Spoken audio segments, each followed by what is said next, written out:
Ouais, j'ai fait une dopamine détox en une semaine, sans m'en rendre compte, comme si j'avais activé le mode facile sur un jeu vidéo. Bon, en gros, comment ça s'est passé? Bah, je devais faire un déménagement et j'avais trouvé un super appart. Bon, manque de peau, il est à 800 km de chez moi, 8 heures de route. Et évidemment, c'est pas un meublé. Donc, tu as tout, l'attirail, tout ce que tu dois emmener de chez toi. Donc, tu vas pas louer un camion qui coûte un bras pour juste faire un aller-retour. Tu fais comme tu peux. Le coffre de la Clio, c'est un très bon coffre, voilà, je vous le dis. Et puis, tu arrives sur place, tu passes le canapé par la fenêtre, tu passes tout ce que tu peux par la fenêtre, hein, le lit, le sommier, enfin bref, le reste. Tu arrives à la fin de journée, t'es mort, tu poses tes cartons et tu manges et tu vas dormir, quoi. Et seulement le lendemain matin, tu te dis ok, vas-y, je viens d'arriver dans une nouvelle ville, je viens d'arriver dans un nouvel appartement. De quoi j'ai besoin? Bah, j'ai besoin principalement de faire des trucs de base. Qui dit des trucs de base dit forcément des tâches administratives potentiellement, des tâches administratives débiles, hein, mais genre ça va être, je sais pas, pour te garer sur la voie publique, là t'as besoin d'un truc comme t'es résident. Ah, puis pour internet.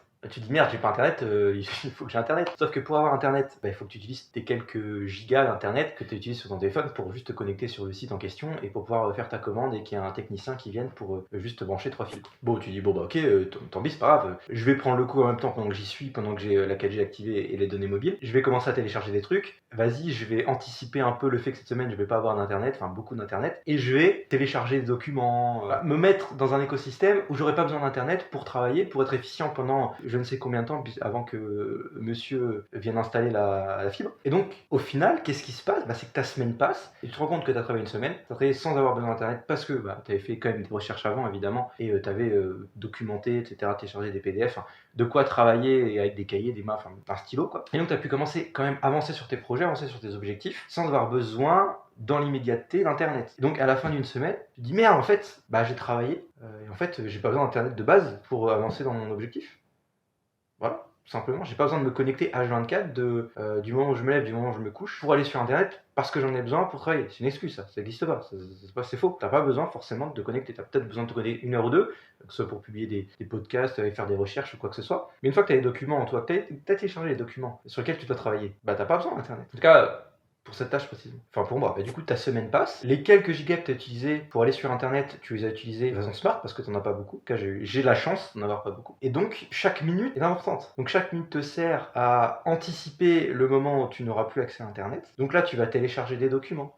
Tu vas te renseigner en amont pour pouvoir avoir de la matière à travailler pendant X jours. Et en fait, tu te rends compte que quand tu es dans le moment présent où tu dois travailler, bah, tu n'as pas besoin d'internet, tu as déjà les documents qui sont là. Et tu n'as pas besoin de te connecter à X ou Y personnes, à regarder X ou Y vidéos pour ça. Non, ce qui fait qu'à la fin de la semaine, tu dis putain en fait, bah, j'ai fait ce qu'ils appellent une dopamine détox. Tous les mecs sur les vidéos, ils ont les yeux rouges, ça a été ultra dur, ils ont versé des larmes de sang. En fait, toi, non, j'ai pas internet, bah, j'ai fait ce que j'ai fait, j'avais de documents, tout s'est bien passé, quoi. J'ai réussi à aller faire des tours dehors. Ma vie ne s'est pas arrêtée parce que j'avais plus internet, quoi. Et c'est là que tu te rends compte qu'en fait, la dopamine détox, c'est complètement du bullshit. Déjà, pour la première raison, c'est qu'en fait, il y a une corrélation qui est faite, un biais qui est fait entre la dopamine et l'utilisation de divertissement tel qu'internet. Une dopamine détox, ça ne veut pas dire simplement d'oublier, d'omettre l'idée qu'Internet existe. Ça reviendrait à dire que tu réduis la dopamine à simplement Internet. Et pire, ça voudrait dire que tu as une telle suffisance pour te dire je suis capable de maîtriser mon cerveau, je suis capable de réguler moi-même mon propre taux de dopamine. Ça voudrait dire je suis capable de réguler moi-même mon taux de testostérone, mon taux de sérotonine, mon taux de cortisol.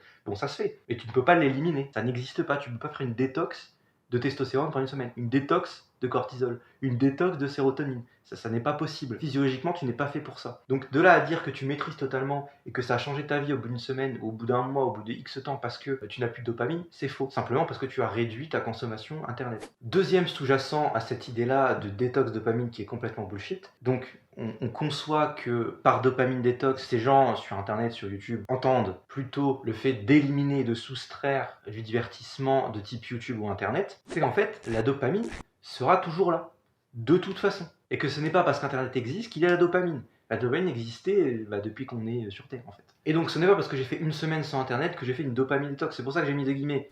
Parce que c'est débile de faire une dopamine détox sur une semaine. Ça n'existe pas, tu ne peux pas faire ça. J'ai fait une détox d'internet, on va dire. Enfin, j'ai simplement réduit mes sources de divertissement, qui sont principalement internet. Détox, je déteste ce mot, en fait, pourquoi je l'utilise? Ce qui implique que avant internet, les gens avaient de la dopamine ou n'avaient pas de dopamine? Bah, ils avaient de la dopamine. Est-ce qu'ils faisaient des dopamines détox? Non, parce qu'il n'y avait pas un gourou débile qui leur a dit de faire ça sur YouTube. Bref, c'est pas la question. Ces gens-là, quand ils n'avaient pas internet, bah, ils ont fait comme moi pendant cette semaine. Ils ont simplement pas utilisé internet parce qu'ils n'avaient pas internet et que parce que moi j'avais pas internet. Mais en plus de ça, on trouve naturellement d'autres sources. Tu enfermes quelqu'un dans une pièce sans lumière, non, c'est un peu abusé, sans fenêtre, et juste avec de la lumière et quelques livres, et que le mec, bah forcément qu'il va aller sur le livre, et forcément que sa source de dopamine va être le livre. Donc qu'est-ce que faisaient les gens avant Internet, que moi j'ai fait pendant cette semaine à laquelle je n'avais pas accès à Internet? Il y a un truc magnifique et naturel qui se produit, c'est que la source sur laquelle ton corps utilise la dopamine change.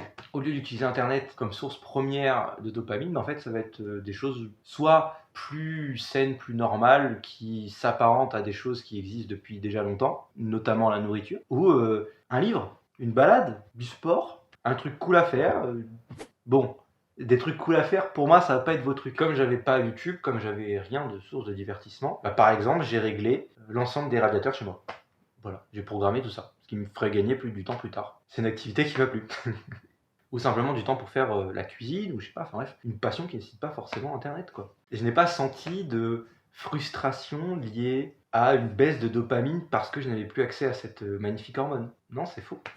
Donc, on a vu que l'usage du mot dopamine était complètement galvaudé, mais qu'en plus d'être galvaudé, il était mal compris. Le terme lui-même est mal compris et en plus mal utilisé. Donc, bah, évidemment, ça donne ce que vous voyez aujourd'hui sur Internet. Donc, on va essayer de comprendre un petit peu ce qu'est la dopamine et surtout ce qu'elle n'est pas. Bon, la dopamine, c'est un shot de plaisir. Maintenant, quand est-ce que survient ce shot? En fait, ce shot est régi par un rapport tout simple qui est l'anticipation sur l'expérience. La dopamine est une hormone anticipatrice. J'entends par là que le niveau de dopamine en soi est à son pic, est à son paroxysme, à son apogée, petit envolé lyrique, juste avant l'objet et la source de plaisir. En tout cas, que l'on pense être la source de plaisir. Ça veut dire que le shot de dopamine est à son paroxysme, non pas quand vous mangez le gâteau, mais quand vous approchez pour la première bouchée du gâteau. C'est là que survient le pic de dopamine. C'est quand vous ouvrez YouTube, que vous cliquez sur vos abonnements et que vous voyez pléthore de nouvelles vidéos qui sont sorties auxquelles vous allez pouvoir avoir accès.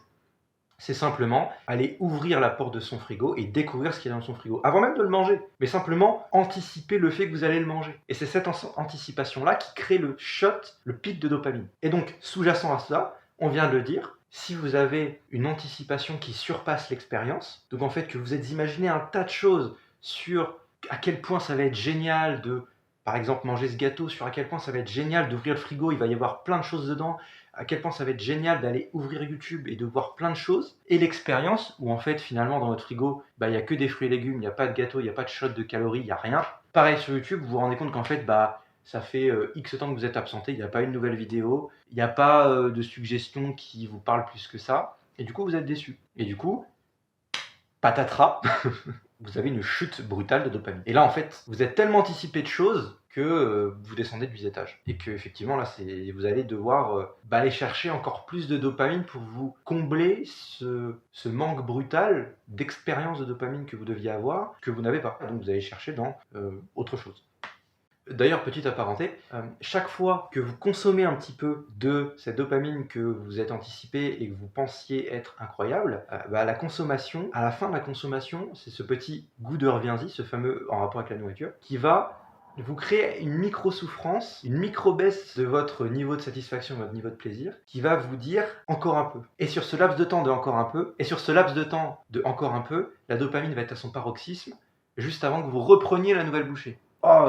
Je suis déçu, j'ai pris qu'un gâteau, il y en a encore un dans le frigo, allez j'y vais, je vais me lever. Et c'est au moment où vous allez le vouloir, vous tirez le placard, que la shot de dopamine. Et au moment où vous allez recroquer dans le deuxième gâteau, c'est déjà fini. Vous allez avoir cette souffrance.